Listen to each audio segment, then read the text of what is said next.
আম্মা তোর সাহস কত বড়? ফাইজলামি শুরু করছিস? হ্যাঁ? কি হয়েছে? তোমার গুন্ডা ছেলে আমাকে মারতে আসছে। এই গুন্ডো কাজ তুই। এই হ্যাঁ? কি করছ? হ্যাঁ? গুন্ডা বলবো না তো কি বলবো? সেই ছোট্টবেলা থেকে আমারে মারতেছে, মারতে মারতে আমার পুরো গায়ে দাগ ফলাই দিছে। এই তোর পুরো গায়ে দেখা কোথায় দাগ বাড়াইছিস? দেখা। আর আম্মা তোমার কিন্তু তুমি তো বেশি বেশি করতেছ কিন্তু। আমি বেশি বাড়াবাড়ি করতেছি মানে? ছোটবেলায় কি নাকি হইছে না হইছে? ঝামেলা পাকাই লাইছে পুরা। আমি ভালোবাসি দেখে এমন করতেছে। তোর ভালোবাসা ঘুরে দিছে। ভালোবাসা লাগাইছিস না? আরে ছোটবেলায় তোর বাপ আর কাকাই তোদের বিয়ে ঠিক করে দিছে, বড় হইলে যেন তোদের বিয়ে দিবে। আমাদের কি দোষ? কারে ভালো দিবা যদি? ফাইজলামি শুরু করছস।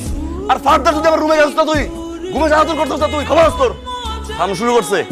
আমি যদি এই বাড়ি থাকছি, নামটা পাল্টাই নিও চাচি। আরে তুই মাথাটা ঠান্ডা কর, আমি দেখতেছি ব্যাপারটা, আমি দেখতেছি।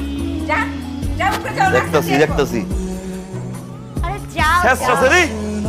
তোমাকে কিভাবে প্রেমে ফেলতে হয় আমার জানা আছে।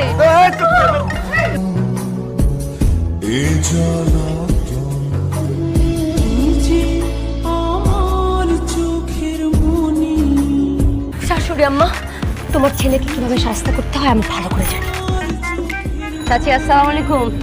চাচা ভালো আছেন? একটা খবর শুনছেন নাকি? আপনারা তো জানেনই ছোটবেলা থেকে রকির সাথে আমার বিয়ে ঠিক আছে, তাই না? আমাদের তো বিয়ের কথাবার্তা ফাইনাল হয়ে গেছে, ডেট ফিক্স হয়ে গেছে।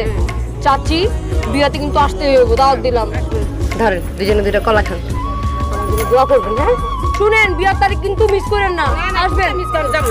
আপনাদের এলাকার তো ভাবি হয়ে গেছি আমি, বুঝছেন না? আসি।